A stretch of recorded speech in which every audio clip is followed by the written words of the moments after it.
Mulai.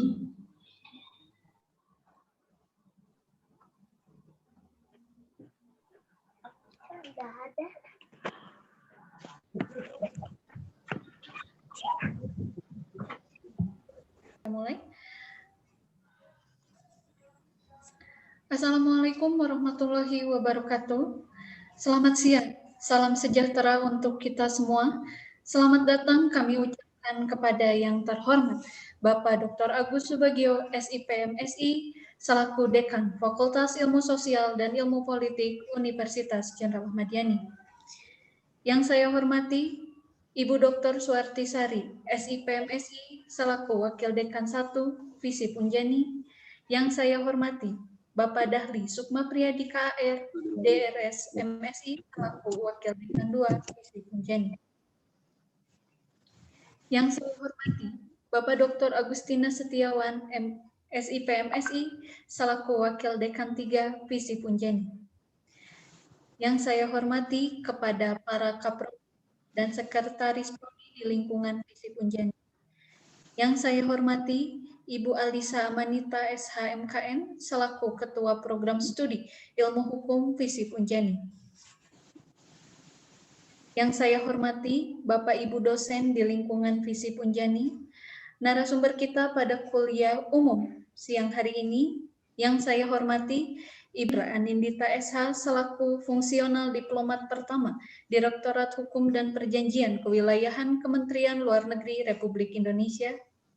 Moderator kita pada kuliah umum siang hari ini, yang saya hormati Bapak Gulardi Nurbintoro, SHLLM SID, selaku dosen hukum internasional Program Studi Ilmu Hukum Unjani, serta seluruh peserta kuliah umum yang kami banggakan.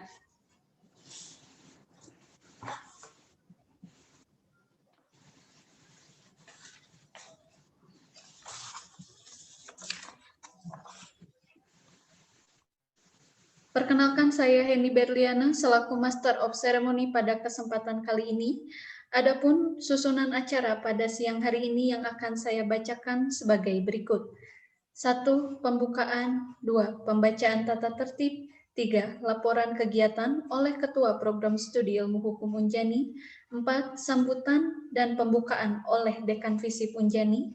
5. Foto bersama. 6. Kuliah umum. 7. Tanya jawab. 8. Penutup. Baiklah, saya akan membacakan tata tertib kuliah umum pada hari ini. 1. Peserta kuliah umum yang hadir pada Zoom meeting berkewajiban untuk memasuki ruangan Zoom sebelum kuliah dimulai 30 menit. 2. Peserta wajib untuk on kamera atau menyalakan kamera saat kuliah umum berlangsung. 3. Peserta wajib mematikan mikrofon selama acara berlangsung, kecuali saat diizinkan oleh moderator untuk berbicara dan menyalakan mikrofon, baik itu pertanyaan maupun tanggapan. 4. Peserta yang akan mengajukan pertanyaan atau tanggapan dapat diketik pada kolom chat Zoom atau menggunakan fitur raise hand.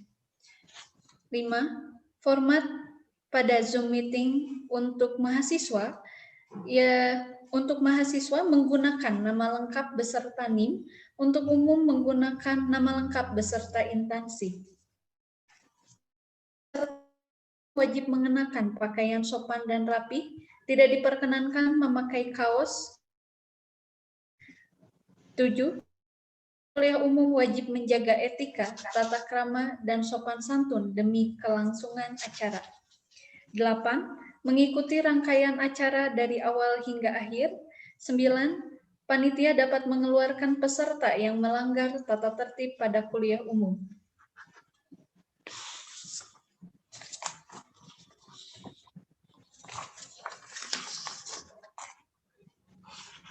Memasuki agenda acara yang pertama, yaitu laporan kegiatan oleh Ketua Program Studi Ilmu Hukum Unjani, Ibu Alisa Anita SHMKN, dipersilakan.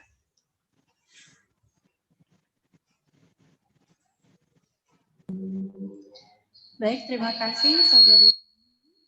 Assalamualaikum warahmatullahi wabarakatuh. Selamat siang, salam sejahtera. Pertama-tama izinkan saya menyapa terlebih dahulu di sini telah hadir Bapak rekan kita yang terhormat Bapak Dr. Agus Subagio, SIP MSI.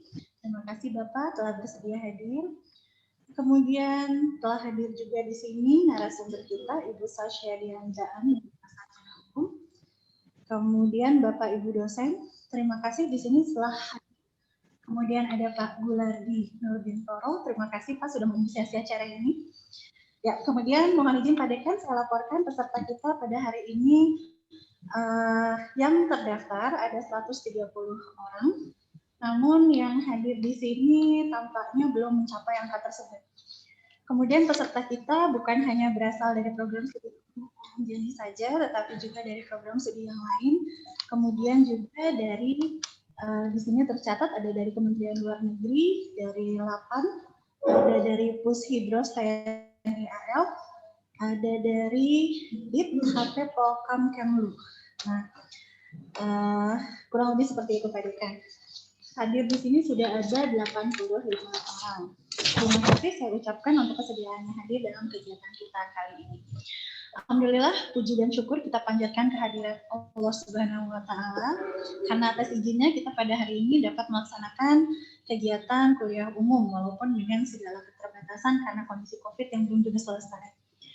Nah, kuliah umum kita pada kali ini mengambil tema State Liability for Outer Space Activities. Jadi fakta menunjukkan bahwa ada intensitas pemanfaatan ruang angkasa oleh aktor baik negara ataupun non-negara.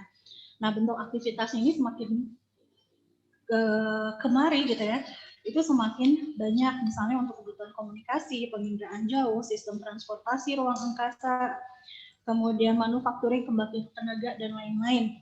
Nah, aktivitas luar angkasa tadi bukan hanya akan membawa keuntungan, tapi juga ada dampak negatif yang timbul dari aktivitas tersebut. Nah, hari ini telah bergabung dengan kita Ibu Sasha Diandra, Aninita sarjana hukum yang sudah siap berbagi informasi tentang bagaimana sih kita memanfaatkan atau bagaimana negara dalam melaksanakan aktivitas terkait pemanfaatan sumber daya luar angkasa. Bagaimana bentuk tanggung jawabnya. Nah, ini kesempatan bersama untuk kita mengambil informasi sebanyak-banyaknya. Silahkan dimaksimalkan kesempatan kali ini. Saya pikir cukup dari saya. Terima kasih. Wassalamualaikum warahmatullahi wabarakatuh. Terima kasih kepada Ibu Alisa Amanita SHMKN. Selanjutnya yaitu sambutan sekaligus pembukaan oleh Dekan Visip Unjani, Bapak Dr. Agus Subagio, SIP MSI, dipersilakan. Baik, bismillahirrahmanirrahim. Assalamualaikum warahmatullahi wabarakatuh. Selamat sore dan salam sejahtera untuk kita semua. Shalom, Om Swastiastu, Namo Buddhaya, salam kebajikan.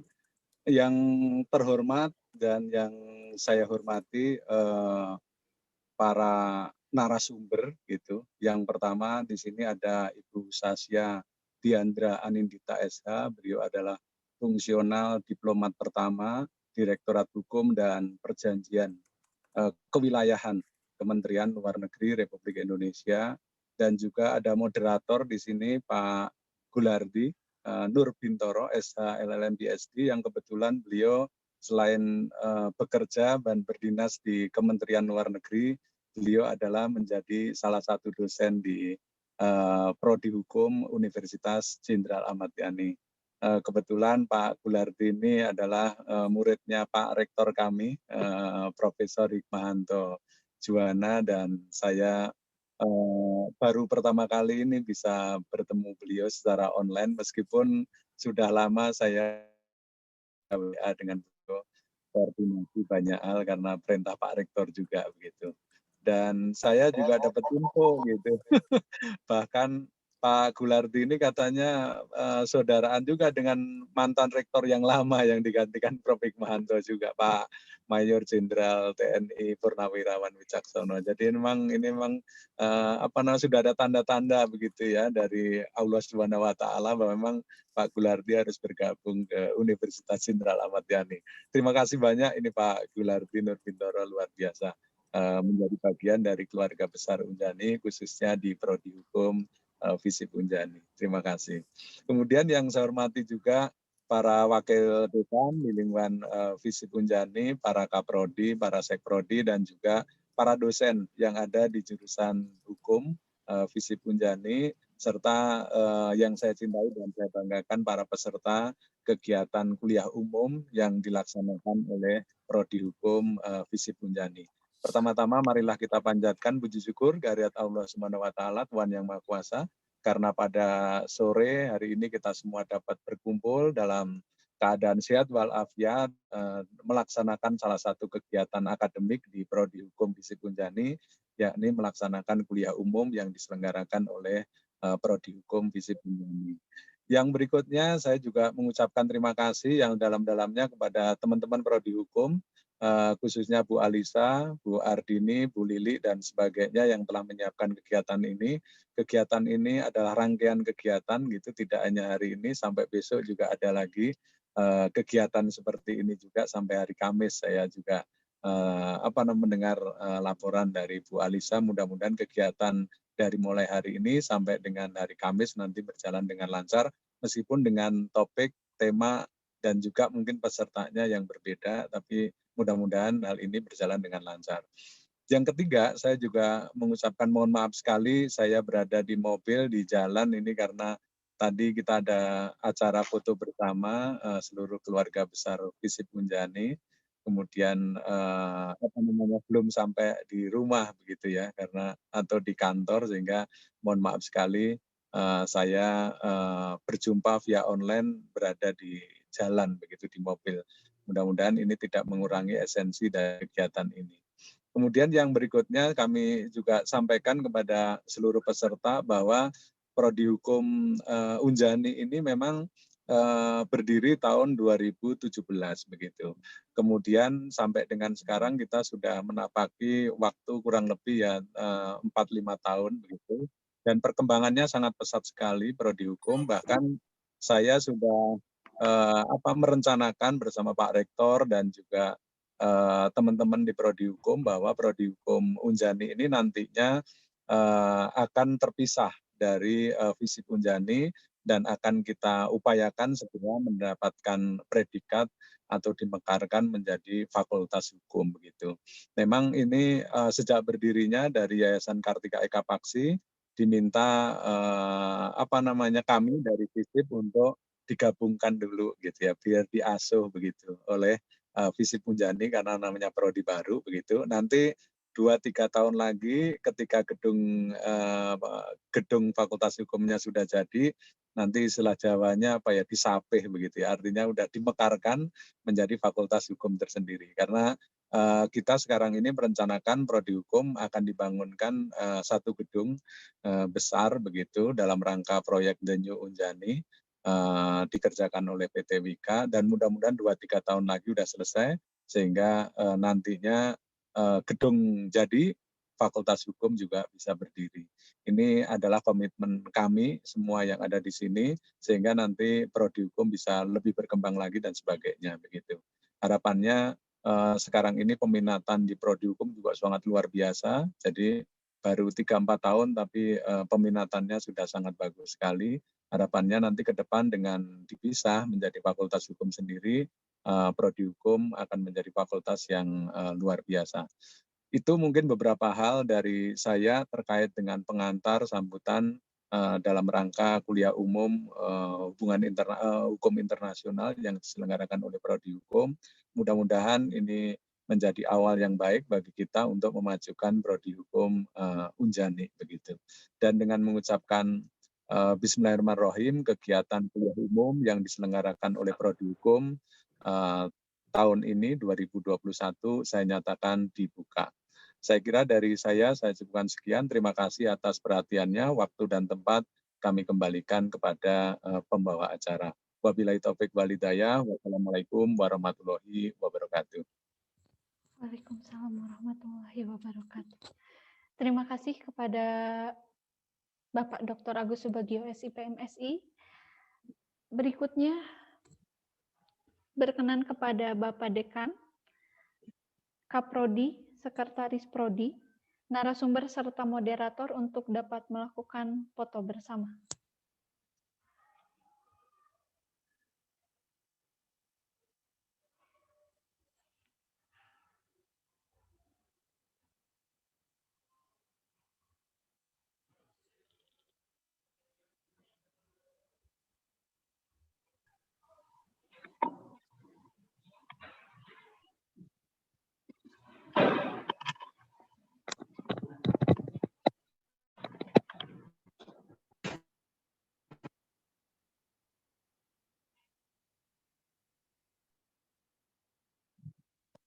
Ya, 1, 2, 3. Ya, 1, 2, 3. Ya. Terima kasih.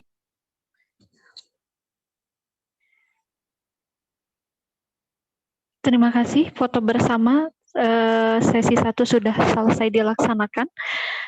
Memasuki acara inti yaitu kuliah umum oleh narasumber dan sesi tanya jawab yang akan dipandu secara langsung oleh Bapak Gulardi Nurbintoro, SHLLM, SGD selaku moderator, yang akan saya bacakan terlebih dahulu CV dari beliau.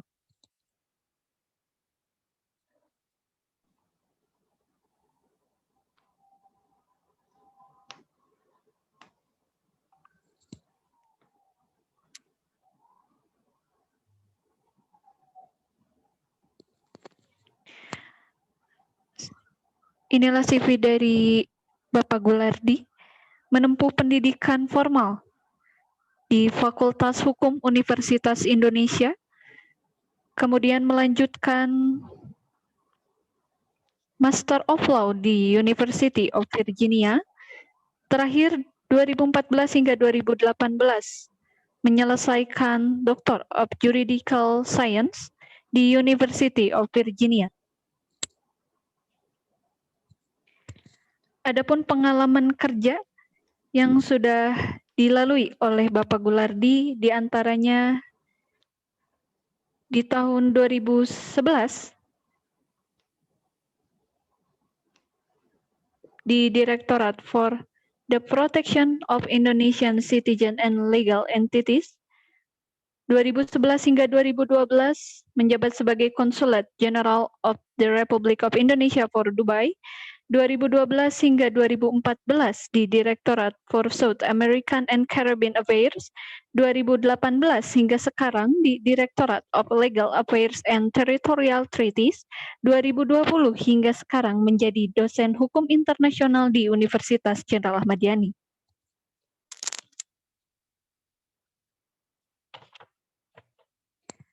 Kepada Bapak Gulardi Nurbintoro, SHLLM, SGD, dipersilahkan.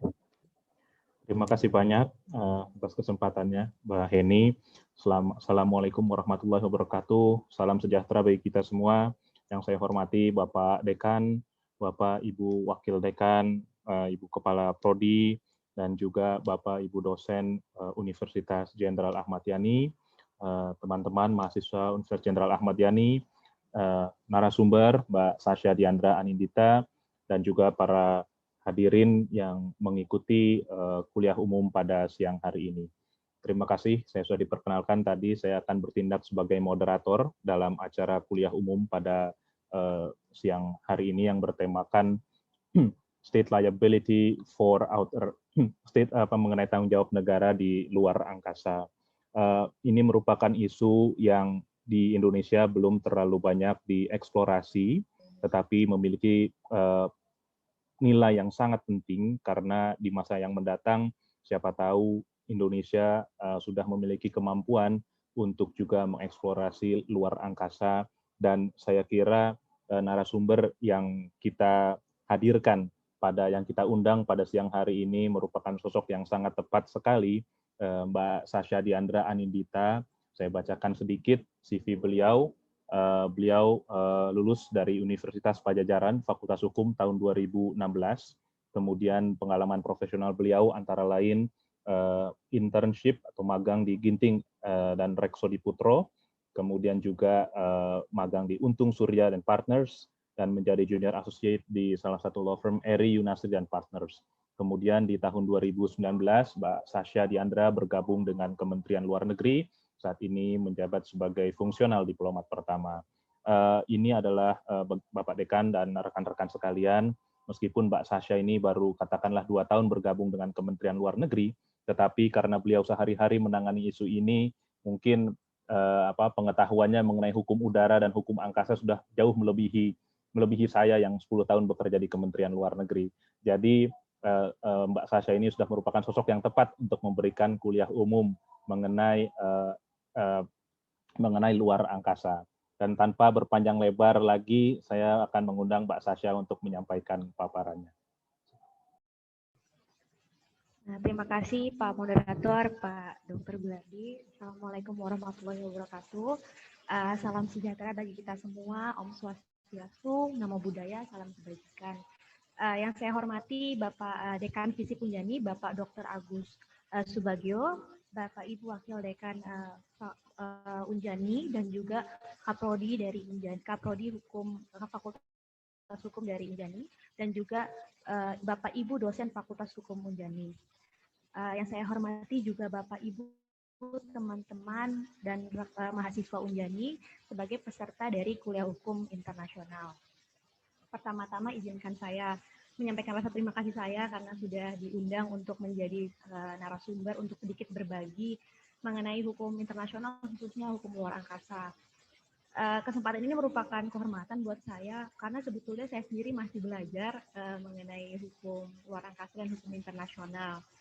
Mungkin sebagai sedikit latar belakang kenapa hukum luar angkasa ini mungkin sekarang penting untuk dipelajari, karena pertama, dewasa ini mungkin perkembangan teknologi luar angkasa sudah sangat pesat, sehingga banyak sekali ragam aktivitas yang bisa dilakukan. Walaupun Indonesia sendiri belum masuk ke dalam kategori spacefaring nations, namun Indonesia sebetulnya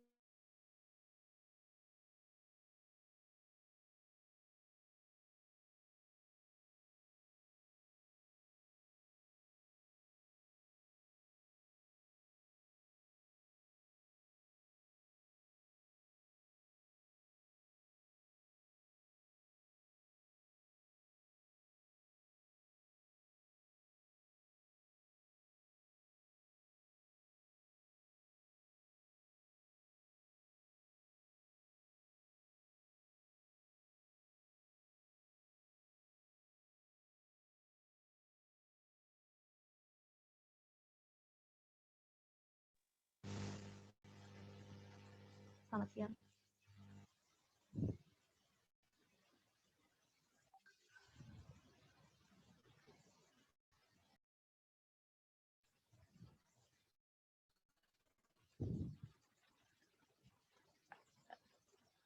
Selamat siang. Apakah suara saya sudah terdengar lagi? Terdengar, Mbak. Silakan. Maaf, sedikit ada sedikit glitch. Saya akan melanjutkan walaupun saat ini hukum luar angkasa itu belum menjadi favorit untuk dipelajari, tapi isu tanggung jawab negara terhadap kerugian atau kerusakan yang disebabkan oleh objek luar angkasa sangat relevan kiranya untuk dipelajari. Karena pada hakikatnya sebetulnya seluruh negara yang berada di muka bumi ini menanggung atau memiliki risiko untuk mengalami kerugian akibat aktivitas luar angkasa yang dilakukan oleh negara atau pihak lain apabila objek luar angkasa tersebut jatuh di dalam wilayahnya. Mungkin salah satu contoh yang relevan bisa dilihat itu adalah yang baru-baru ini terjadi, yaitu insiden jatuhnya serpihan objek luar angkasa milik RRT di Kalimantan. Insiden ini membuktikan bahwa semakin kuatlah kita harus mendalami mengenai hukum luar angkasa itu. Untuk itu sekarang untuk tidak berpanjang-panjang saya akan men-share paparan saya.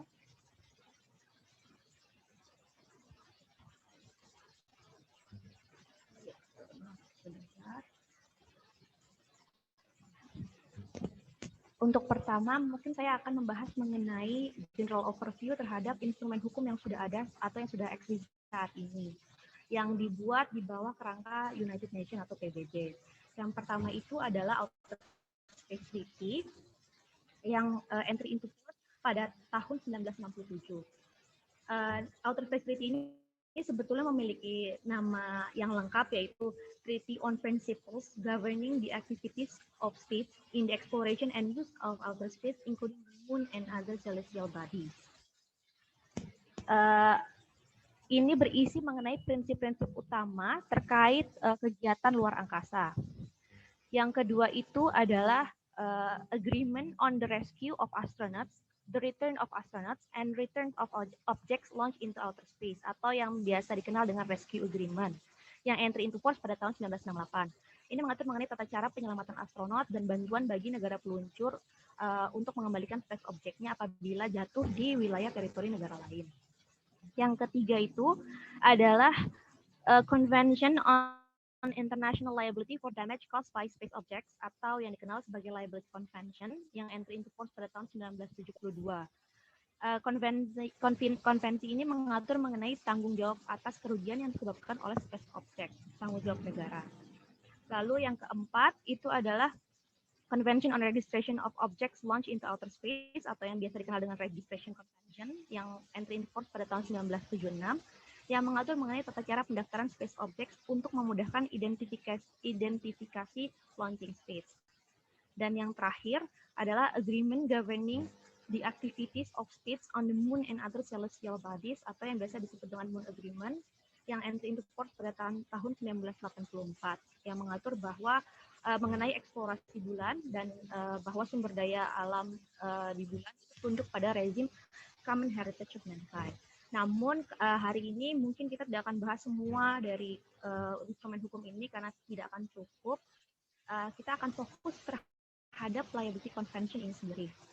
Sebelum masuk ke dalam Liability Convention, mungkin Bapak, Ibu, teman-teman mahasiswa semua bertanya-tanya kenapa istilah yang digunakan adalah liability. Kenapa ya padahal selama ini yang dikenal dalam rezim hukum internasional sendiri itu adalah responsibility. Mungkin saya akan mulai dari situ mengenai responsibility dalam hukum internasional. Ini berkembang dari teori klasik yang dikenalkan oleh Hugo Grotius, yang beliau menyatakan bahwa that from an injury cause there arises an obligation by law of nature to make reparation for the damage. Yang intinya adalah apabila ada injury atau cedera, maka timbullah kewajiban dari hukum alam untuk melakukan reparasi atau perbaikan terhadap kerusakan tersebut. Hal ini juga diterapkan oleh Permanent Court of International Justice dalam Factory at Closure Case tahun 1927 yang menyatakan bahwa that any breach of an engagement involves an obligation to make reparation. Dari dua notion ini, Bapak, Ibu, dan teman-teman semua, kita bisa melihat bahwa terbentuklah sebuah hubungan hukum antara dua separate entities. Yang pertama itu adalah negara yang melakukan pelanggaran atau wrong.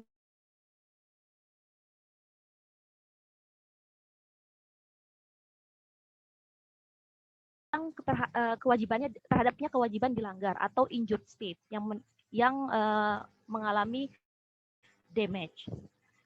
Lalu negara tersebut memiliki hak untuk meminta reparation.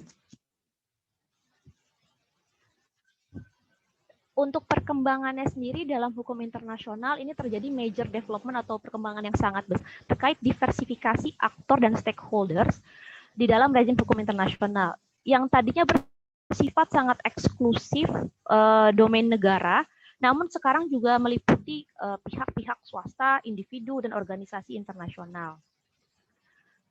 Perkembangan terbaru lagi adalah yang merupakan approach dari ILC dalam Articles on Responsibility of States for International Wrongful Acts tahun 2001, yang menyatakan bahwa elemen responsibility adalah terkait attributability atau pengenaan tanggung jawab terhadap negara, dan satu lagi yang men-trigger adalah breach of international obligation of the state, jika ada pelanggaran kewajiban internasional dari negara.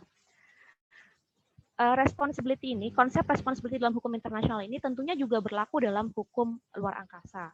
Namun, karena hukum luar angkasa ini sangat distinktif atau mempunyai nature yang berbeda, maka hukum luar angkasa membagi dua hal responsibility.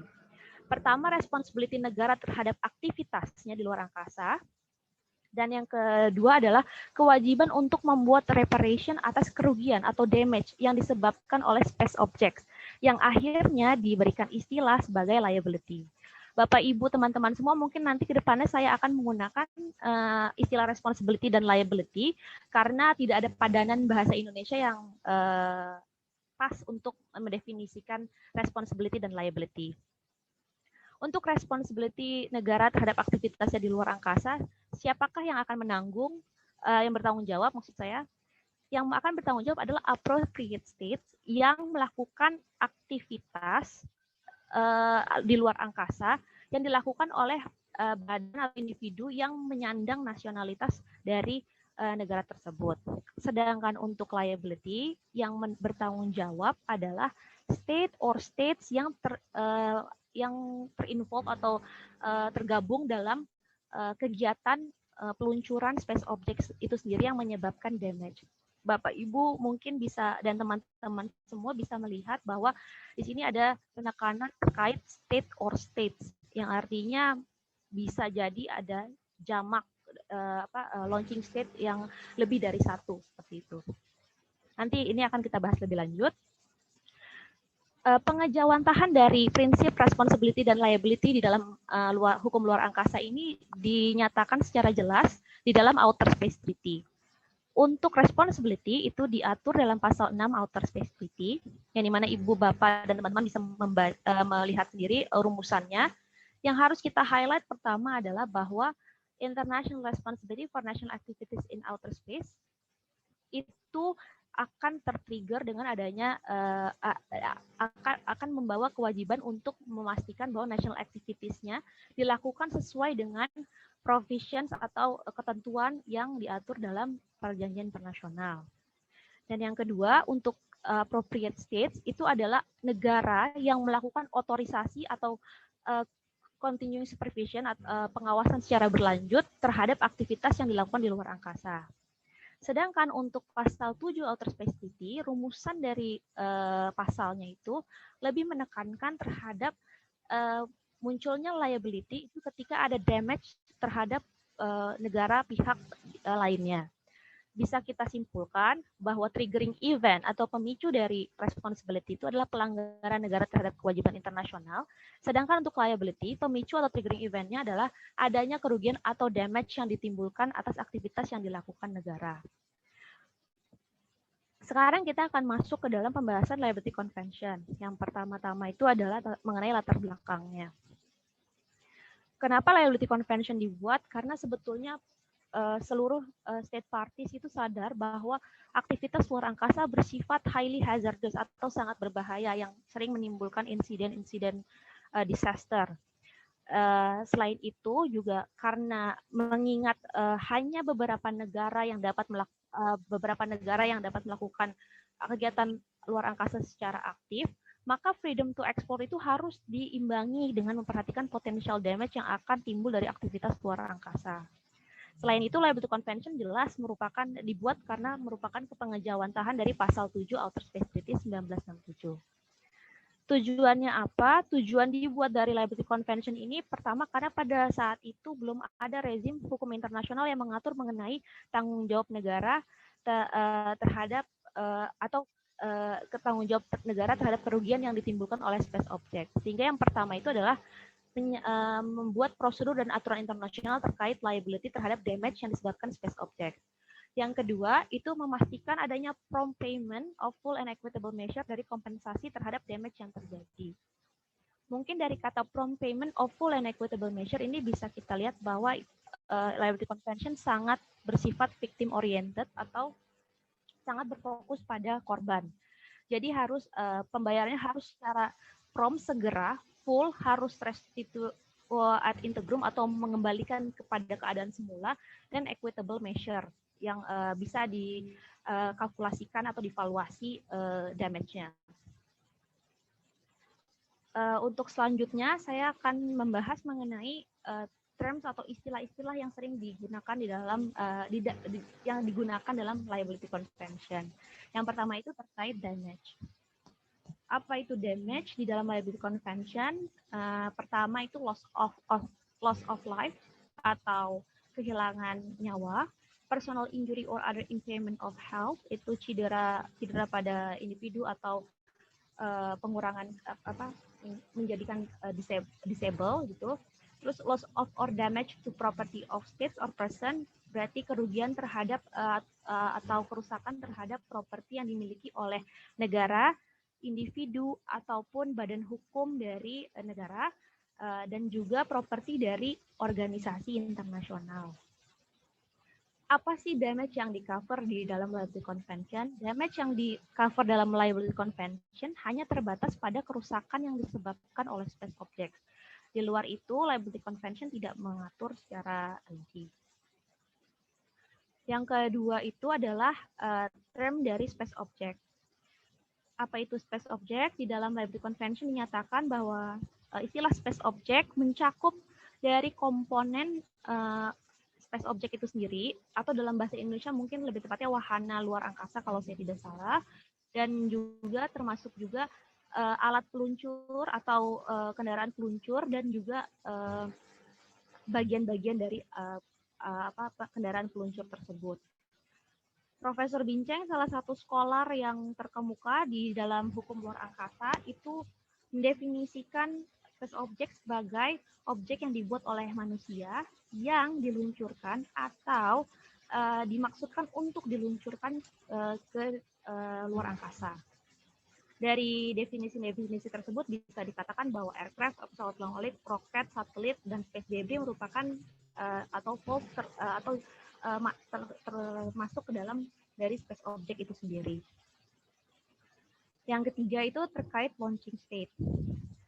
Kenapa launching state penting? Karena dalam Liability Convention yang bertanggung jawab itu adalah launching state, bukan appropriate state seperti responsibility yang sebelumnya saya jelaskan.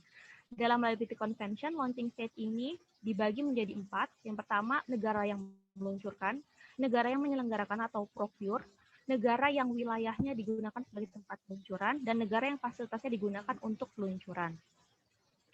Berdasarkan definisi ini dapat disimpulkan bahwa dalam satu space object dapat memiliki lebih dari satu launching state. Kenapa seperti itu? Karena saya akan memberikan sedikit ilustrasi. Misalkan Indonesia akan mengirimkan satelit, tapi karena Indonesia belum memiliki fasilitas peluncuran, Indonesia menyewa misalnya di Cape Canaveral di Amerika, maka itu Amerika dan Indonesia itu akan termasuk atau jatuh ke dalam term launching state. Namun dalam perkembangannya, pada praktiknya ada kesulitan dalam implementasikan atau mengidentifikasi definisi dari launching state itu sendiri. Adanya perbedaan definisi procure dari bahasa. Kalau dalam bahasa Inggris, definisi procure itu terkait dengan financial atau untuk membeli gitu ya, membeli dari space object itu. Sedangkan kalau dari bahasa Rusia itu dikatakan sebagai lembaga penyelenggara. Jadi banyak sekali perbedaan dari arti procure ini sendiri, sehingga menimbulkan sedikit debat antara para scholars untuk menentukan negara mana yang masuk ke dalam launching state ketika itu dikatakan sebagai negara yang memprocure peluncuran space object tersebut. Selain itu, dengan terus berkembangnya teknologi, sekarang ini dewasa ini sudah bisa melakukan peluncuran di mana saja, misalkan di laut, di udara dengan pesawat, dari space launch itu misalnya dari ISS kita meluncurkan juga another space object, terus juga dari submarine launch. Nah, itu juga menimbulkan sedikit dilema karena sebetulnya nanti untuk menentukan space launching state-nya juga semakin luas. Lalu yang paling terbaru ini adalah adanya praktik in orbit delivery atau jual beli satelit di mana pengantarannya atau delivery-nya itu dilakukan dengan in orbit. Jadi ini salah satu contohnya itu adalah penjualan Nigeria Communication Satellite atau NICOM-1 oleh China Great Wall Industries Corporation kepada Nigerian Communication Center Satellite Limited, di mana diluncurkan pada tanggal 6 Juli 2007. di mana dalam Satellite Cell Agreement-nya dikatakan bahwa ada transfer of property akan terjadi ketika satelit tersebut masuk ke dalam orbit. Sehingga timbullah pertanyaan, apakah Nigeria sejak awal sudah menjadi launching state atau tidak? Atau hanya RRT saja? Tapi kalau hanya RRT saja menjadi launching state, akan timbul pertanyaan lagi bahwa jurisdiction dari satelit tersebut adanya pada Nigeria. Jadi sedikit kebingungan dalam praktiknya untuk menentukan launching state ini. Sekarang saya akan masuk ke dalam rezim liability di outer space. Mungkin Bapak, Ibu, teman-teman semua sudah sering mendengar bahwa hukum luar angkasa ini terkenal dengan satu-satunya rezim hukum yang mengatur mengenai tanggung jawab mutlak dari sebuah negara. Rasional dari kenapa ada tanggung jawab mutlak ini mungkin bisa saya analogikan seperti ini. Bapak, Ibu, dan teman-teman mungkin pernah berjalan di trotoar, lalu berjalan di trotoar di sebelah gedung apartemen, lalu tiba-tiba Bapak Ibu kejatuhan pot dari atas. Nah, ini analoginya mungkin bisa diaplikasikan terhadap kejadian outer space activities yang menyebabkan damage di surface of the earth atau terhadap pesawat yang sedang terbang. Ketika kita berjalan, kita tidak tahu apa yang terjadi di atas, tapi kita menerima damage atau kejatuhan pot tersebut sehingga timbullah damage, misalnya kita benjol atau berdarah gitu. Nah, itu padahal kita tidak tahu apa-apa dan kita sudah berjalan di trotoar yang memang seharusnya tempat berjalan. Nah, untuk tanggung jawab mutlak ini itu analoginya kurang lebih seperti itu. Kenapa dibilang mutlak? Karena sebetulnya negara yang berada di permukaan bumi tidak melakukan kegiatan apapun dan tidak memiliki hubungan apapun terhadap aktivitas luar angkasa yang dilakukan oleh negara atau pihak lain yang akhirnya menyebabkan damage terhadap negara tersebut. Lalu yang kedua itu adalah liability based on fault. Liability based on fault ini terjadi apabila damage-nya itu terjadi kecelakaan atau tabrakan di luar angkasa. Jadi kalau tadi lokusnya itu di permukaan bumi atau terhadap aircraft, yang ini sekarang adalah terjadi di luar angkasa. Contohnya bagaimana? Misalkan ada satelit A dan satelit B sedang bermanuver, lalu salah satunya karena kehilangan kontrol keluar dari trajektori dan akhirnya bertabrakan dengan satelit lainnya. Nah, ketika hal itu terjadi, maka negara yang akan mengklaim atau menggugat damage tersebut harus membuktikan bahwa negara yang launching set yang satunya itu berbuat kesalahan atau yang memiliki kesalahan dan mengakibatkan damage tersebut. Nanti kita akan masuk ke dalam contohnya. Untuk sekarang kita akan bergerak kepada adanya joint damage to the third state. Dalam Liability Convention, Bapak, Ibu, dan teman-teman, di artikel 4 diatur bahwa apabila terjadi insiden antara space object dan launching state, ini kita runut kepada kejadian sebelumnya. Tadi saya bilang bahwa adanya collision di dalam luar angkasa, lalu collision tersebut menyebabkan damage terhadap negara ketiga yang tidak terlibat dalam collision. Misalkan tadi kedua, supaya gampang saya akan membuat sedikit ilustrasi. Ini ada space object A dengan space object B, terjadi collision di luar angkasa.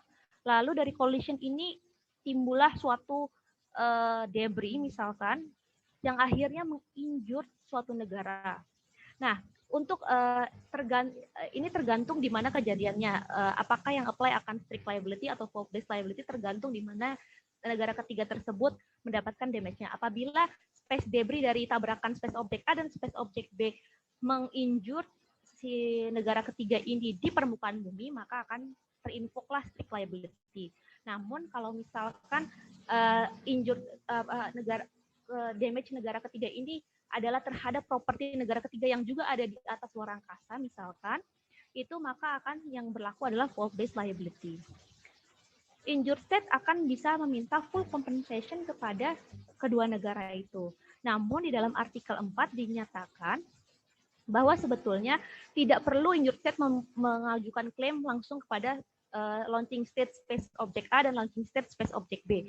Tapi bisa juga injured state hanya memberikan atau mengajukan gugatan kepada launching state space object A. Kenapa seperti itu? Karena balik lagi ini untuk memudahkan injured state dalam meminta atau mengklaim damage-nya. Seperti itu. Selanjutnya adalah terkait joint launch liability. Jadi ketika ada kejadian di mana negara-negara secara bersama-sama melakukan kegiatan luar angkasa atau melakukan peluncuran space object, maka negara tersebut secara bertanggung jawab atau liable secara joint dan several. Apa maksudnya joint dan several? Maksudnya joint dan several adalah mereka bisa diklaim atau digugat bersama-sama, tapi bisa juga digugat tapi kedudukannya sendiri itu sebetulnya sama untuk memberikan reparasi. Jadi kedudukannya equal gitu. Sepertinya saya akan memberikan satu skenario. Pertama itu ada injured state, di mana dia meminta full compensation kepada kedua negara, misalkan launching state A dan launching state B. Di dalam praktik, Bapak, Ibu, dan teman-teman, untuk menghindari adanya kebingungan dalam pengganti rugian finansial gitu, itu akan dibuat apportion agreement antara launching state A dan launching state B. Ini juga sebetulnya kita patut bangga karena UU Keantariksa kita juga sudah mengatur hal seperti ini dan serinci ini, bahwa jika apabila ada joint launching, maka harus diadakan perjanjian yang untuk memisahkan liability. Lalu yang kedua itu adalah injured state meminta full compensation hanya kepada launching state A, dan nanti launching state A dapat meminta ganti rugi atau indemnification, dan apabila sudah membuat apportion agreement, apabila ada, kepada launching state B yang juga merupakan launching state di dalam kegiatan aktif luar angkasa tersebut. Untuk yang selanjutnya adalah membahas mengenai pembebasan tanggung jawab mutlak. Seperti yang tadi saya bilang, mungkin bisa dikatakan bahwa negara yang ada di permukaan bumi kemungkinan besar mungkin melakukan kesalahan terkait damage yang dideritanya karena mereka tidak tahu menahu mengenai kegiatan luar angkasa. Tapi di sini Bapak, Ibu, dan teman-teman sekalian, ada sebuah exoneration atau pembebasan tanggung jawab mutlak itu bisa di-invoke oleh negara yang digugat apabila kerugian atau damage itu disebabkan oleh gross negligence atau tindakan atau diamnya negara tersebut sehingga menyebabkan damage tersebut. Namun di sini dikatakan juga bahwa pembebasan tanggung jawab tidak berlaku apabila kerugian atau damage disebabkan dari aktivitas yang melanggar hukum internasional. Mungkin saya akan sedikit ilustrasikan seperti ini. Misalkan Indonesia mengirimkan satelit ke luar angkasa, lalu satelit tersebut ternyata kita kehilangan kontrol atas satelit tersebut, dan satelit tersebut diperkirakan akan masuk jatuh ke dalam teritori Malaysia. Terkait hal tersebut, Indonesia telah memberikan notifikasi kepada Malaysia bahwa Malaysia, karena saya kehilangan kontrol akan satelit tersebut, maka pada tanggal anggaplah tanggal 2 Januari gitu, satelit tersebut akan masuk ke dalam permukaan bumi dan akan jatuh di Malaysia. Nah, ketika akan jatuh di Malaysia, saya meminta tolong untuk mengevakuasi warga kamu dari wilayah koordinat. Misalnya kita sudah tahu koordinatnya di mana jatuhnya, lalu Malaysia sudah menerima itu dengan reasonable period of time, tapi Malaysia tidak mengindahkan hal tersebut. Malaysia tidak melakukan evakuasi, misalkan seperti itu. Malaysia secara sadar tidak melakukan evakuasi, dan akhirnya menyebabkan pada tanggal 2 Januari, satelit tersebut masuk, dan akhirnya menyebabkan loss of life, atau misalnya kehilangan nyawa dari warga Malaysia. Nah, dari hal itu, bisa kita lihat arguably bahwa Malaysia melakukan gross negligence, karena jika Malaysia jika Malaysia melakukan evakuasi, maka loss of life tersebut tidak akan terjadi, dan itu bisa di-mitigate atau bisa dicegah, seperti itu Bapak Ibu. Nah, dengan kejadian seperti itu, Indonesia bisa dibebaskan dari tanggung jawab terhadap loss of life yang diderita oleh Malaysia, karena loss of life yang diderita oleh Malaysia itu disebabkan oleh gross negligence Malaysia yang tidak mengevakuasi warga negaranya setelah diberikan notifikasi secara cukup waktu untuk melakukan evakuasi, tapi tidak dilakukan secara sadar. Lalu yang selanjutnya adalah tentang prosedur pengajuan klaim. Mungkin Bapak, Ibu, dan teman-teman sekalian untuk lebih jelasnya bisa melihat Liability Convention dari pasal 9 sampai pasal 19 yang mengatur mengenai prosedur pengajuan klaim. Saya akan membahas secara umum. Yang pertama, klaim harus diajukan melalui jalur diplomatik. Ini diatur dalam artikel 9. Bagaimana kalau tidak mempunyai hubungan diplomatik? Kalau tidak mempunyai hubungan diplomatik, maka dapat dititipkan, istilahnya ya, di quote dititipkan atau bisa meminta tolong negara lain yang termasuk dalam Party Liability Convention untuk menyampaikan klaim tersebut melalui jalur diplomatik. Apabila negara tersebut merupakan negara yang diklaim dan negara yang mengklaim, menggugat, dan yang digugat adalah party to UN, maka bisa juga gugatan disampaikan ke Sekjen. Prosedur pengajuan klaim dalam Liability Convention juga memegang prinsip adanya no exhaustion of local remedies. Apa maksudnya no exhaustion of local remedies? Maksudnya adalah tidak perlu dilakukan proses hukum di dalam negeri atau dalam domestik seperti itu. Jadi bisa langsung recourse ke Liability Convention. Itu diatur dalam artikel 11 Liability Convention. Untuk jumlah kompensasi, bagaimana cara menentukannya? Jumlah kompensasi harus ditentukan berdasarkan hukum internasional dengan prinsip justice and equity, sehingga prinsip yang restitutio ad integrum atau mengembalikan keadaan semula itu seakan kerugian tidak pernah terjadi akan tercapai. Yang kedua, ada juga prinsip res judicata atau negara tidak bisa mengajukan klaim atas damage yang sama. Ini sebetulnya sejalan dengan prinsip hukum internasional, yaitu exclude double reparation. Jadi ketika misalkan Indonesia terkena damage, Indonesia sudah melakukan gugatan di pengadilan, misalnya Indonesia dan Malaysia seperti itu, Indonesia sudah mengajukan gugatan di pengadilan negeri Malaysia misalkan, anggaplah seperti itu, maka Indonesia tidak punya hak, sudah tidak berhak lagi untuk kursu melalui mekanisme Liability Convention. Begitupun sebaliknya, kalau misalkan Indonesia sudah mengklaim atau menggugat berdasarkan Liability Convention, maka Indonesia tidak punya hak untuk mengklaim dengan domestic procedure. Selanjutnya, apabila melalui jalur diplomatik tersebut tidak terjadi kesepakatan atas penyelesaian, setelah 1 tahun diberikan pemberitahuan melalui jalur diplomatik, maka negara yang mengajukan klaim atau negara yang digugat harus membuat claims commission. Ini tergantung either party bisa membuat claims commission ini. Ini diatur dalam artikel 14 Liability Convention. Yang selanjutnya, claims commission atau komisi yang dibentuk tersebut akan menentukan atau memutuskan mengenai merit dari gugatan tersebut dan menentukan jumlah kompensasi dari yang dapat dibayarkan jika ada. Putusan dari claim commission itu bersifat final and binding apabila para pihak sepakat. Di mana disepakatinya harus ketika pembuatan claims commission. Ketika membuat claims commission akan dibuat sebuah perjanjian untuk pembentukan claims commission, di mana di situ para pihak secara eksplisit harus menyatakan bahwa sepakat putusan dari claims commission akan bersifat final and binding. Namun jika tidak ada kesepakatan, maka putusan dari claims commission akan bersifat final dan menjadi bersifat recommended yang harus dipertimbangkan berdasarkan etikat baik. Mungkin Bapak, Ibu, dan teman-teman sekalian semua bertanya-tanya, memang sudah adakah kasus terkait Liability Convention? Sayangnya sampai saat ini belum ada kasus yang masuk ke dalam forum penyelesaian sengketa. Namun ada satu kasus, yaitu insiden Cosmos 954 yang secara publik menginvoke Liability Convention.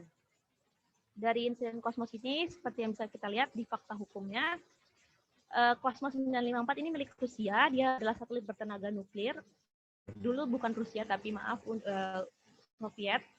Lalu pada 24 Januari 1978 Cosmos 954 ini memasuki atmosfer bumi dan masuk ke dalam wilayah Kanada. Karena dia bertenaga nuklir, maka pecahannya yang mengandung bahan radioaktif tersebarlah di teritori Kanada, tepatnya di Northwest Territories, Alberta, dan juga Saskatchewan, seperti yang ada di dalam mapnya.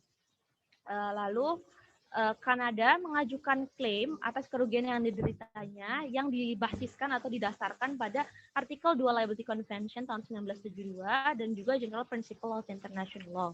Dalam gugatannya, Kanada meminta kompensasi sebesar 6 juta dolar Amerika, di mana hal tersebut disampaikan juga melalui jalur diplomatik. Penyelesaian sengketa dari insiden Cosmos ini itu dilakukan secara damai oleh Kanada dan Soviet melalui protokol between the government of Canada and the government of the USSR tanggal 2 April 1981. Kompensasi yang akhirnya dibayarkan adalah 3 juta dolar Kanada.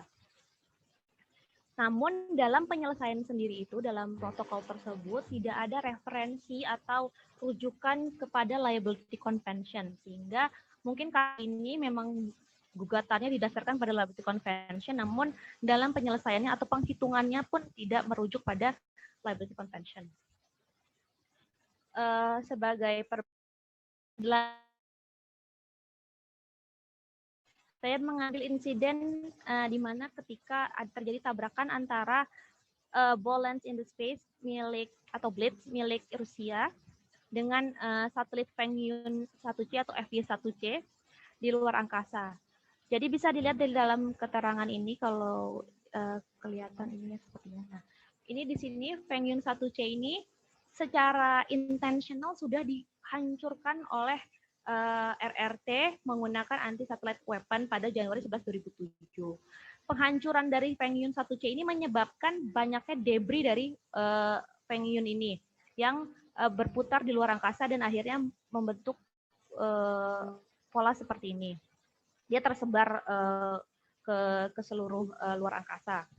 Dari hasil penghancuran Pengyun 1C tersebut, ternyata space debris-nya itu menabrak Blitz milik Rusia, di mana akhirnya Blitz milik Rusia, perlu diketahui juga bahwa Blitz ini adalah suatu space object yang bersifat pasif, jadi dia akan istilahnya tidak bermanuver gitu, Bapak Ibu dan teman-teman semuanya, jadi dia dalam satu trajektori gitu.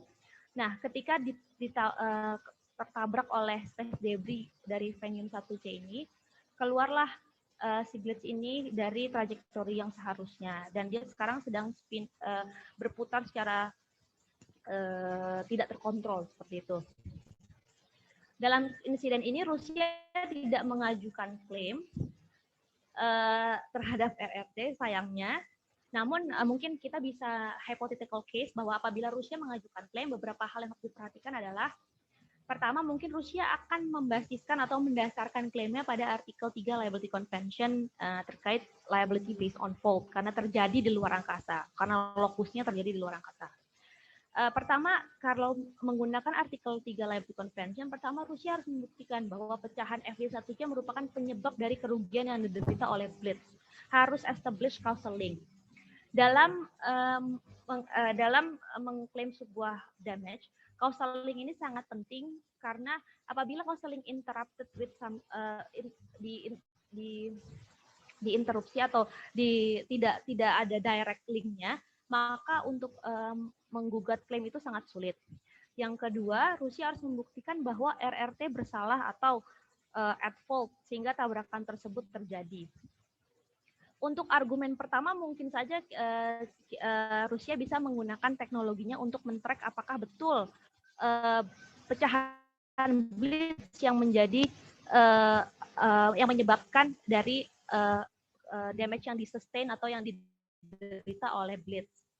Yang kedua, mungkin Rusia bisa berargumen bahwa dengan secara intentional atau secara sengaja dihancurkannya FY1C yang menyebabkan debris di luar angkasa itu merupakan kesalahan dari RRT. Lalu yang kedua yang harus diperhatikan adalah daluarsa klaimnya. Klaim Rusia harus diajukan paling lambat 22 Januari 2014 karena jangka waktu daluarsa pengajuan klaim itu adalah 1 tahun dari terjadinya insiden. Dan yang ketiga, karena belum ada kasus yang diajukan kepada pihak ketiga terkait insiden liability based on fault, maka belum ada standar apa itu fault, apa itu negligence, hubungan tabrakan di luar angkasa. Sehingga hingga saat ini mungkin masih banyak perdebatan mengenai bagaimana menentukan fault, bagaimana menentukan negligence. Seperti itu Bapak Ibu dan teman-teman. Mungkin itu saja yang bisa saya sampaikan.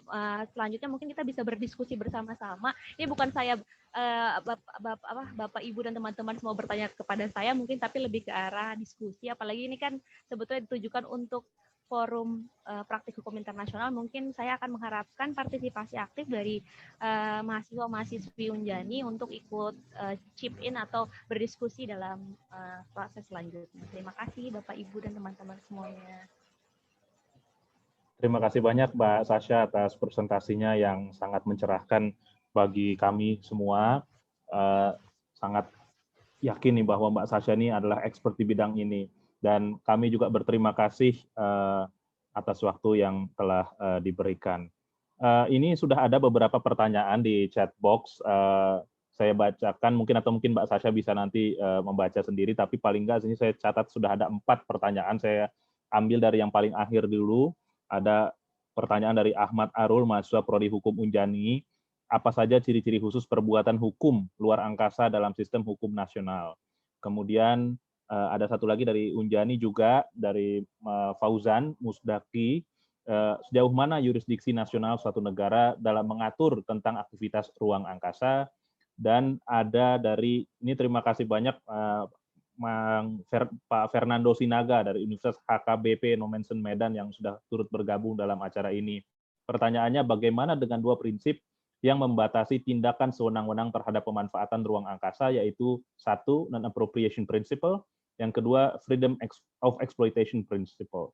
Dengan adanya kedua prinsip ini, jelas menandakan bahwa suatu negara dapat dengan bebas mengeksploitasi ruang angkasa tanpa mengklaim barang tersebut, serta membuat suatu kegiatan yang dapat membahayakan umat manusia. Mohon pencerahannya. Kemudian ada pertanyaan ini dari Michael, ada 3 pertanyaan dari Michael, saya kira, tapi nanti saya akan kembali ke pertanyaan-pertanyaan dari Michael setelah mungkin Mbak Sasha bisa menjawab pertanyaan-pertanyaan sebelumnya. Silakan Mbak. Terima kasih Pak Gulardiat, itu dan teman-teman dan Bapak-Ibu atas pertanyaannya. Mungkin saya akan menjawab dulu yang dari Ahmad Arul ya.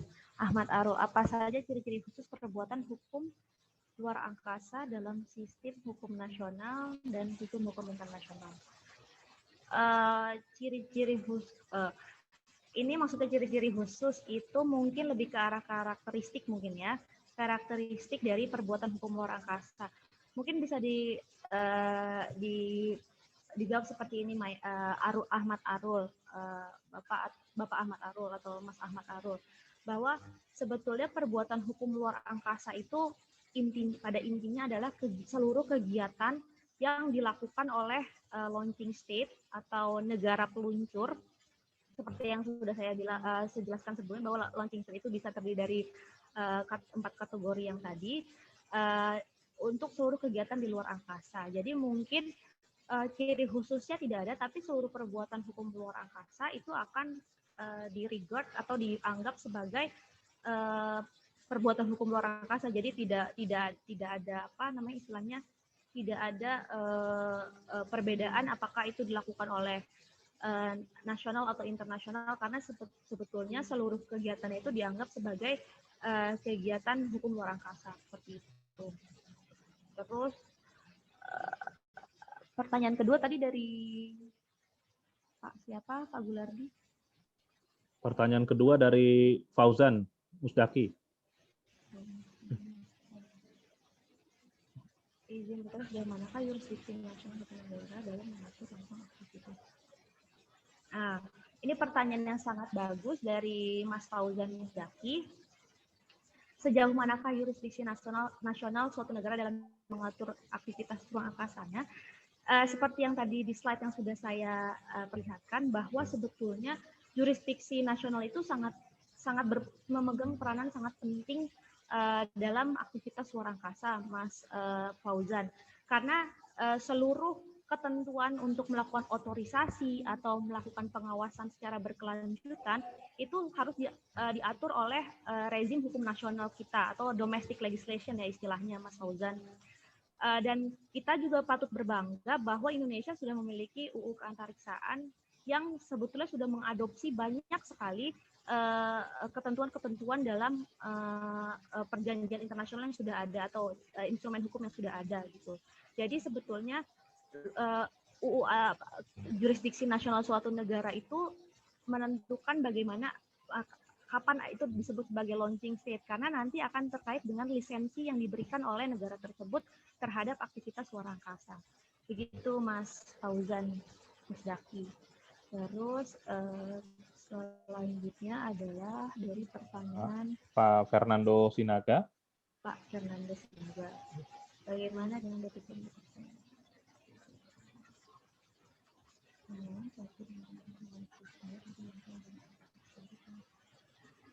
Terima kasih Pak Fernando Sinaga atas pertanyaannya. Non-appropriation principle dan freedom exploitation principle ini sebetulnya sudah terembodi atau sudah dicantumkan dalam Outer Space Treaty. Seperti yang saya sudah bilang sebelumnya bahwa Outer Space Treaty ini merupakan guidelines atau prinsip-prinsip utama yang harus dipatuhi ketika kita melakukan aktivitas luar angkasa. Dengan adanya pendapat Bapak bahwa dengan adanya kedua prinsip ini harusnya sangat jelas menandakan bahwa negara tidak bisa mengeksploitasi. Betul. Jadi memang tidak bisa mengklaim, tapi bisa mengeksploitasi. Namun karena rezim Common Heritage of Mankind di dalam Outer Space Treaty juga telah dinyatakan secara jelas, Pak Fernando. Jadi prinsip-prinsip Common Heritage of Mankind juga harus diterapkan terhadap benefit sharing dan juga istilahnya adalah keuntungan yang didapatkan dari aktivitas luar angkasa.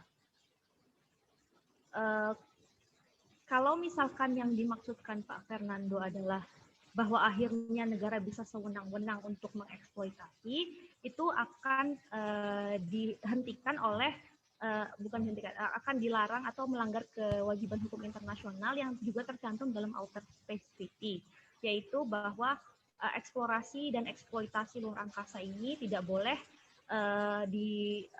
dirasakan atau menguntungkan hanya salah satu pihak yang mengeksploitasi hal tersebut. Seperti itu Pak Fernando.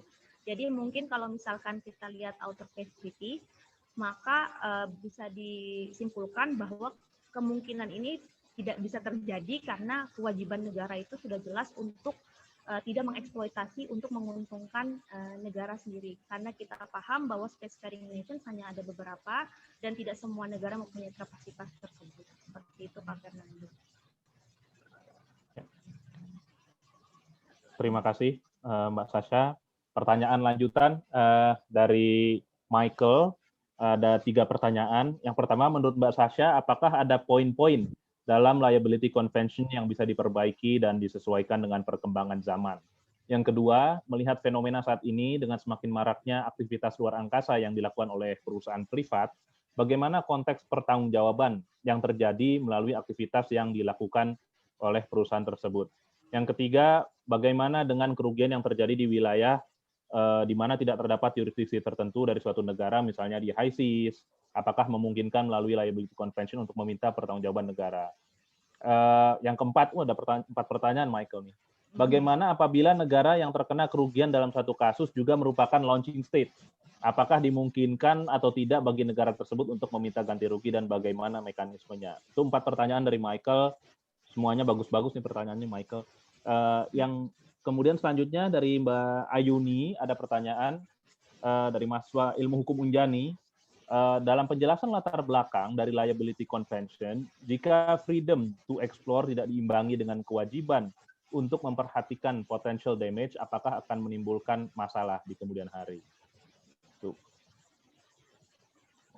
Sekalian Mbak, ini ada banyak pertanyaannya, mungkin ada dari 8 nih. Terima kasih Pak Deden Habibi juga sudah bergabung dengan dengan acara kami ini, acara kita. Pertanyaannya, adakah aspek mana saja dari liability convention yang lemah atau merugikan sehingga perlu perubahan atau peraturan tambahan.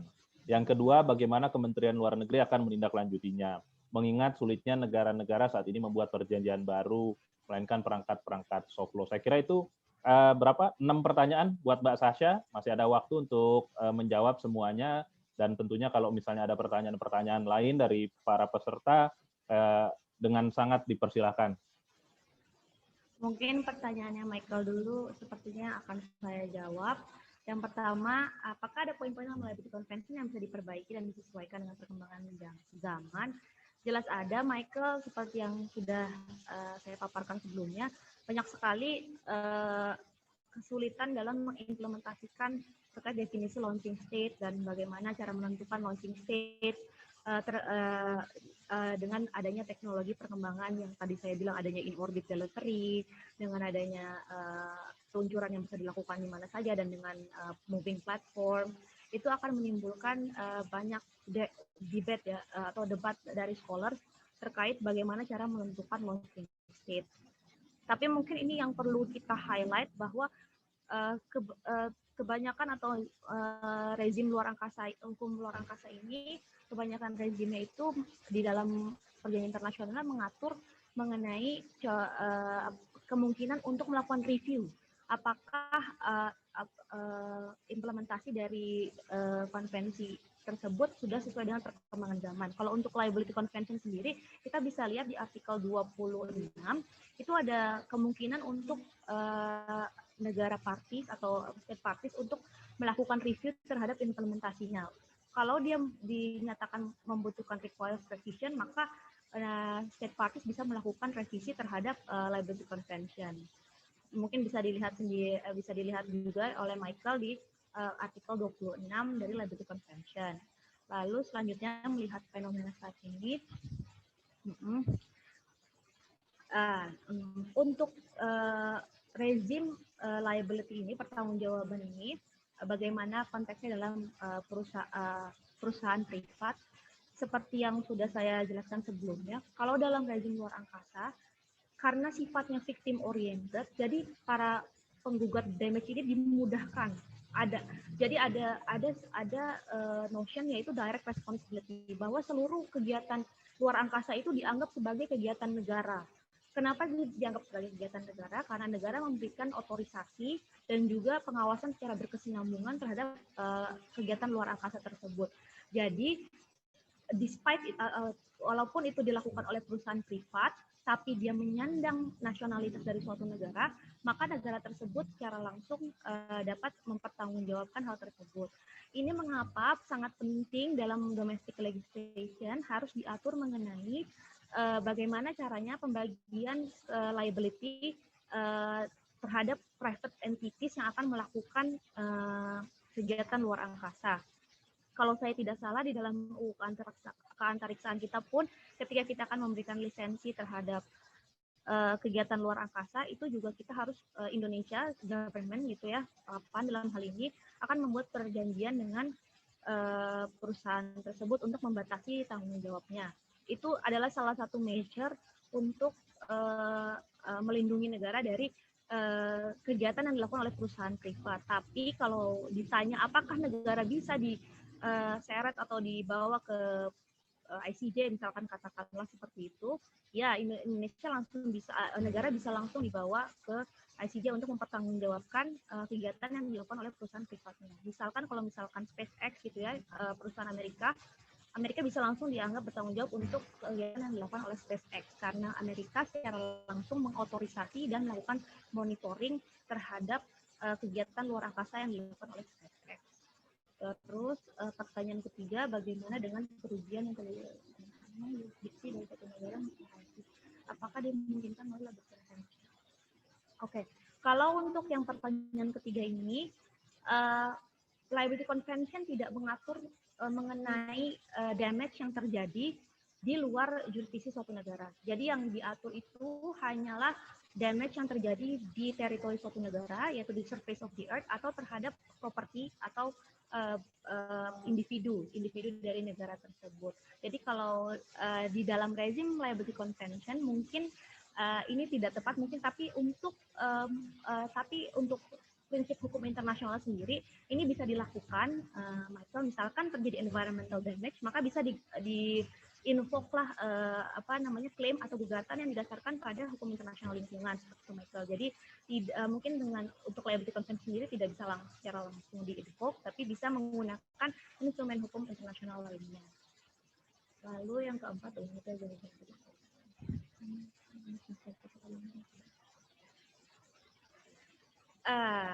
ini sebetulnya logika umumnya, Michael, kalau misalkan kita punya barang tersebut menyebabkan damage terhadap barang kita sendiri, maka sebetulnya ya tidak ada mekanisme ganti rugi yang bisa dilakukan, karena sebetulnya itu kan adalah domestic affairs gitu ya, maksudnya itu barang di bawah jurisdiksi negara itu sendiri dan merusak barang negara itu sendiri. Jadi mungkin tidak ada international dimensionnya istilahnya. Seperti itu, Michael. Terus pertanyaan selanjutnya dari Pak Deden ya, Pak Deden Habibie dari 8. Adakah statement saja yang akan diberikan?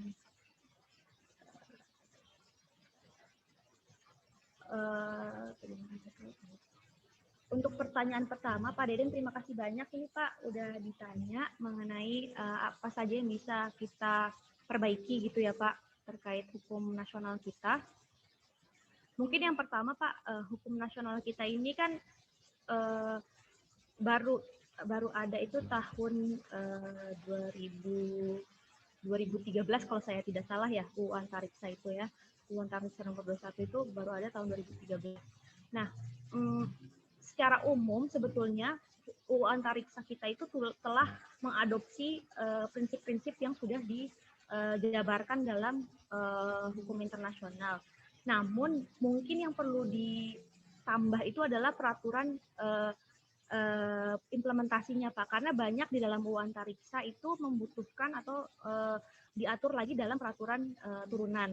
Jadi mungkin itu yang lebih harus kita perhatikan pengaturannya, karena nanti akan lebih bersifat teknis dan sangat bergantung pada bagaimana nantinya akhirnya liability atau tanggung jawab negara itu diatur dalam hukum domestik. Karena yang seperti kita ketahui bahwa pengajuan gugatan itu kan bisa dilakukan dari proses hukum domestik, sehingga kita harus memperkuat peraturan hukum turunan yang akan menjadi implementasi dari UU Antariksa itu Pak. Karena sebetulnya kalau saya lihat UU Antariksa itu menurut saya pribadi sudah mengakomodir prinsip-prinsip umum yang harus diatur oleh domestic legislation, dan sudah secara baik menyatakan bahwa harus ada perjanjian apportion agreement dan beberapa hal di antara hal tersebut. Tapi ya benar menurut saya harus ada follow up, yaitu bagaimana kita mengatur mengenai implementing agreement, peraturan implementasinya atau misalnya peraturan turunannya gitu Pak dari UU Antariksa itu. Terus yang kedua, bagaimana HPK menindaklanjutinya? Kalau terkait hal ini Pak, sebetulnya betul, karena saat ini negara itu mungkin punya reluctancy untuk melakukan atau menekan perjanjian internasional baru karena menambah obligation mereka gitu ya Pak ya istilahnya. Nah, jadi mereka reluctant untuk melakukan enter, maksudnya masuk ke dalam suatu perjanjian yang baru seperti itu. Tapi memang di dalam rezim hukum luar angkasa ini yang perlu diikat itu utamanya adalah spacefaring nations Pak, karena kan sebetulnya kegiatan itu banyak dilakukan oleh spacefaring nations. Jadi utamanya ketika kita akan membuat suatu instrumen hukum, harusnya kita juga melihat bahwa spacefaring nations ini harus ikut dalam hal itu. Jadi kalau misalnya kita bikin hukum internasional tapi spacefaring nations tidak menjadi parti dalam perjanjian hukum itu, maka itu akan menjadi futile atau sia-sia, karena kan sebetulnya yang banyak melakukan kegiatan adalah mereka. Contohnya misalnya seperti Moon Agreement yang seperti kita ketahui, banyak sekali spacefaring nations yang belum ratifikasi gitu kan ya Pak ya. karena mereka merasa itu tidak sesuai dengan national interest mereka seperti itu. Nah, kalau ditanya bagaimana HPK menyikapinya, mungkin yang pertama itu kalau sekarang mungkin kita semua udah sering dengar adanya space debris mitigation ya Pak ya. Jadi sekarang ini lagi digalakan mengenai bagaimana caranya memitigasi space debris. Nah, itu kebanyakan kalau kita lihat yang tergabung dalam IADC itu adalah negara-negara spacefaring nation yang sudah mempunyai advanced teknologi untuk membereskan space debris. Jadi menurut saya mungkin di dalam forum-forum internasional HPK juga akan lebih menyuarakan bagaimana caranya kita dan juga mungkin LAPAN ya Pak, karena kan LAPAN kan adalah penyelenggara dari antariksa dan juga tergabung dalam UN Caucus dan lebih sering engage langsung dalam UN Caucus untuk menyuarakan bagaimana kepentingan-kepentingan negara yang tidak termasuk dalam spacefaring nations Pak. Jadi yang membear atau menanggung resikonya saja tapi tidak mendapatkan istilahnya benefitnya secara langsung gitu Pak dari kegiatan luar angkasa itu. Seperti itu. Pertanyaan selanjutnya itu dari Ada pertanyaan siapa, selanjutnya, Pak Mbak. Gulardi? Dari Mas Robi, mahasiswa Unjani, bertanya, ganti rugi terhadap kerugian yang diakibatkan benda-benda yang diluncurkan ke ruang angkasa. Bagaimana jika tidak ada pertanggungjawaban bagi negara yang meluncurkan benda-benda tersebut yang mengakibatkan kerusakan bagi benda-benda lain yang sudah ada? Kemudian pertanyaan lagi dari Mas Dadan Permana, juga mahasiswa Unjani, ada salah satu tanggung jawab mutlak yang dikecualikan. Seperti tadi contoh kasus, yakni jika ada imbauan namun tidak diindahkan sehingga terjadi korban jiwa, maka tanggung jawab mutlak dikecualikan. Lantas tanggung jawab tersebut dikecualikan untuk korban jiwa saja atau keseluruhan terkait kerugian properti seperti bangunan dan lain-lain? Itu pertanyaannya. Kemudian ada pertanyaan dari Ananda Putri dari Prodi Ilmu Hukum Unjani. Bagaimana bila suatu negara sebagai terduga perbuatan melawan hukum luar angkasa namun negara tersebut tidak meratifikasi Liability Convention? Sehingga bagaimana penyelesaiannya untuk diadakan gugatan atas kerugian tersebut? Terima kasih pertanyaannya. Pertama mungkin saya jawab dulu dari Mas Robiansyah. Itu mengenai ganti rugi terhadap kerugian yang diakibatkan benda-benda buatan manusia. Maaf Mbak, tadi ya pertanyaannya Ayuni juga belum dijawab sekalian ya Mbak. Ayuni, ya, sebentar ya. Ayuni itu yang mana ya Pak? Yang ada ini pertanyaan mengenai latar belakang dari Liability Convention. Jika freedom to explore tidak diimbangi dengan kewajiban untuk memperhatikan potential damage. Ya, siap. Untuk pertanyaan, terima kasih Mbak Ayuni Nabila. Untuk pertanyaan bagaimana jika tidak diimbangi, maka yang seperti saya bilang tadi, sebetulnya kan dorongan untuk membuat Liability Convention ini adalah untuk mengimbangi freedom to explore tersebut kan Mbak. Jadi kalau misalkan jadi sebetulnya dengan adanya Liability Convention ini yang sifatnya victim oriented atau fokus terhadap korban itu sebetulnya sudah dianggap cukup mengimbangi dari freedom to explore itu sendiri. Karena kalau dilihat Liability Convention itu kan dibuat di tahun 1972 gitu ya Mbak. Tapi dari sifat-sifat dari Liability Convention ini sendiri atau perumusannya itu sendiri bersifat sangat futuristik dan memikirkan bagaimana perkembangan teknologi ke depannya. Dan dibuat juga mekanisme yang tadi saya bilang di pasal 26 bagi state parties untuk bisa merundingkan kembali bagaimana implementasinya terkait dengan perkembangan teknologi. Jadi kalau misalkan tidak diimbangi, ya pada akhirnya akan menyebabkan cedera atau cederanya dari prinsip Common Heritage of Mankind itu sendiri, Mbak. Jadi yang tadinya harusnya bermanfaat untuk seluruh umat manusia, akhirnya hanya bermanfaat untuk spacefaring nation itu sendiri. Jadi tapi dengan Liability Convention ini sendiri, dibuatnya Liability Convention, menurut saya ini sudah merupakan usaha dari negara-negara untuk mengimbangi freedom to explore itu, gitu Mbak. Jadi kalau misalnya tidak memperhatikan potential damage, ya akhirnya mencederai dari Common Heritage of Mankind, prinsip Common Heritage of Mankind. Terus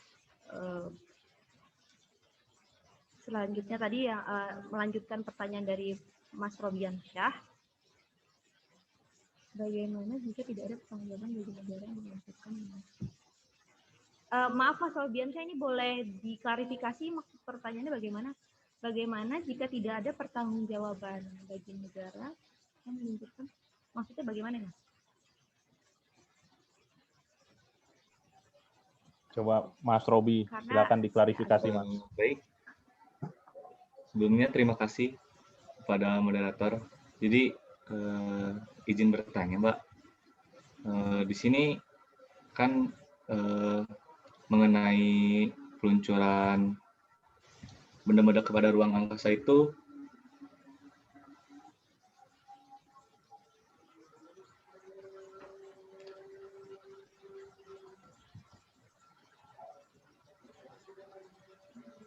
Mas Robi ada gangguan, tapi mungkin saya ulang. Ya. Jadi seperti ini, Mbak. Jika ada gitu, Mbak, ada peluncuran benda-benda yang buatan manusia ke luar angkasa.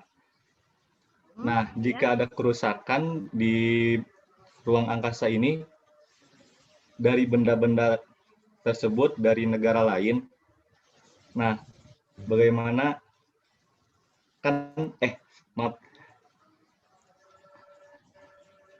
maka ini negara tersebut tuh dapat dituntut kepada benda-benda yang sudah ada di luar angkasa untuk mengganti rugi kepada negara tersebut. Nah, jika tidak pertanggungjawaban bagi negara yang meluncurkan benda-benda tersebut ke luar angkasa, bagaimana gitu, Mbak? Terima kasih. Saya coba klarifikasi mungkin ya, Mas. Mungkin yang Mas Robi maksud ini benda luar angkasanya memang natural benda angkasa atau benda angkasa milik milik negara lain? Yang milik negara lain, Mbak. Oh, milik negara lain, baik. Ya. Untuk kalau misalkan milik negara lain, yang seperti saya bilang, seperti saya telah jelaskan sebelumnya, di dalam pasal, misalkan ini berarti contoh kasusnya seperti yang joint damage ya Mas, misalnya ada satelit yang tabrakan, lalu satelit tersebut dari tabrakan tersebut menimbulkan damage terhadap third state gitu Mas? Atau gimana? Iya, atau Mbak. Cuman ya ya kalau seperti itu berarti akan di-invoke lah Mas artikel 4 dari Liability Convention, yaitu terkait joint damage.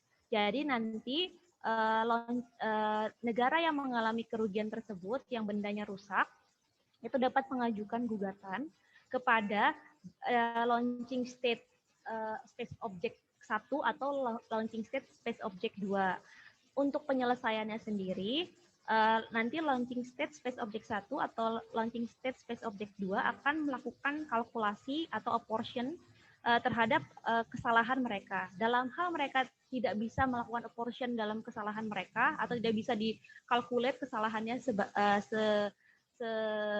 derajat kesalahannya, maka mereka akan menanggung secara equal atau secara setara dari kompensasi yang dimintakan oleh negara ketiga yang mengalami kerugian tersebut, Mas, seperti itu.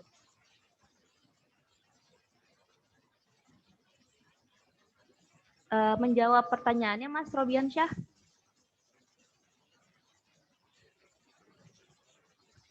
Mas Robian Syah. Iya, baik, Pak.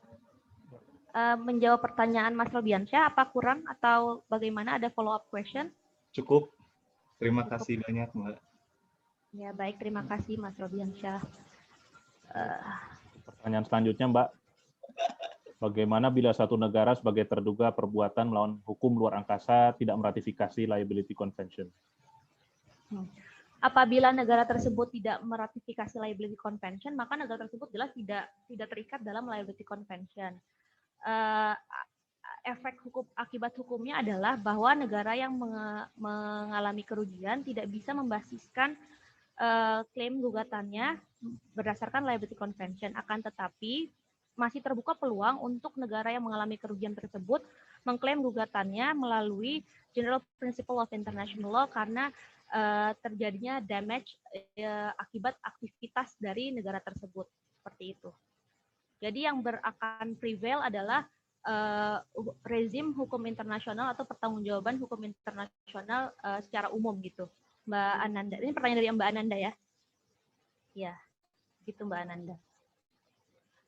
Jadi kalau dia bukan state parties to the liability convention, maka yang bisa di-invoke adalah prinsip hukum internasional umum atau perjanjian hukum internasional lain atau instrumen hukum lain yang bisa mengenerate atau mengatribute responsibility tersebut terhadap negara yang melakukan kesalahan atau menyebabkan damage, seperti itu.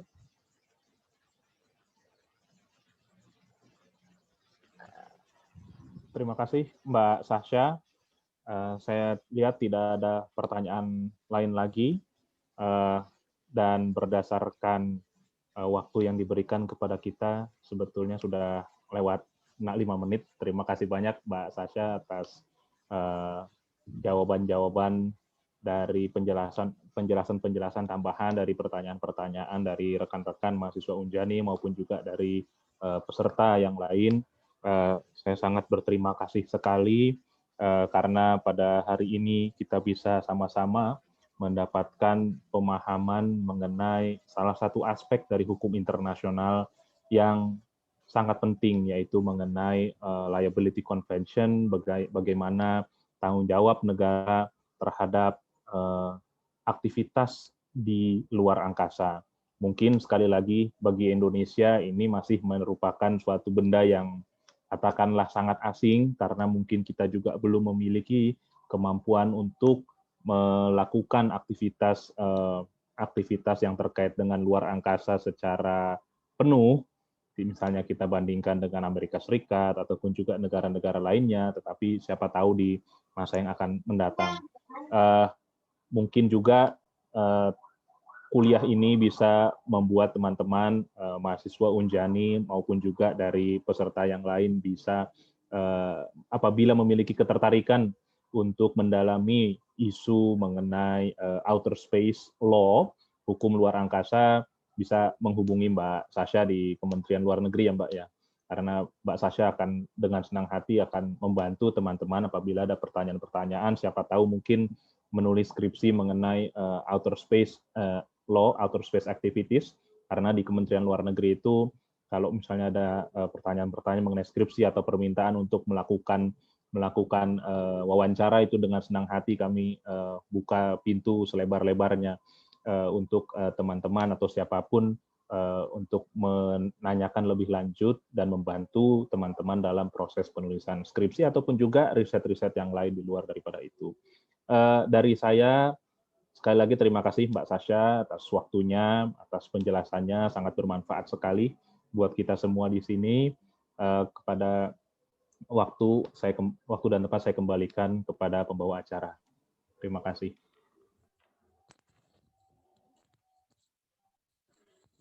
Baik, terima kasih kepada narasumber yang telah menyampaikan materi dan kepada moderator yang telah memandu kuliah umum serta sesi tanya jawab pada siang hari ini.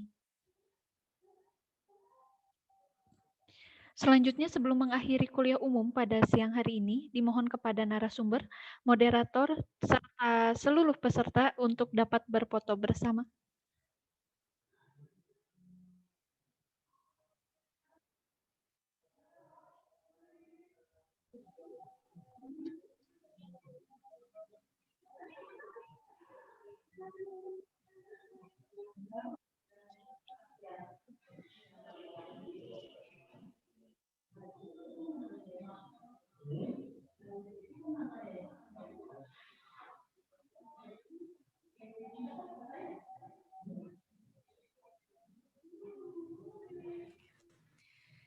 Satu, dua, tiga. Satu, dua, tiga. Ya, sekali lagi. Satu, dua, 2, 3. Ya, terima kasih. Ya, terima kasih. Alhamdulillah kita telah sampai di penghujung acara. Terima kasih banyak kami ucapkan kepada narasumber, moderator, Bapak Ibu dosen, serta para peserta kuliah umum pada siang hari ini yang telah mengikuti kegiatan dari awal hingga akhir acara. Semoga ilmu yang didapat pada hari ini dapat bermanfaat dan dapat diimplementasikan di kemudian hari. Saya Henny Berliana selaku Master of Ceremony pada siang hari ini pamit undur diri. Mohon maaf apabila terdapat salah kata dan perbuatan. Saya ucapkan terima kasih. Wabillahi taufik wal hidayah. Wassalamualaikum warahmatullahi wabarakatuh. Waalaikumsalam.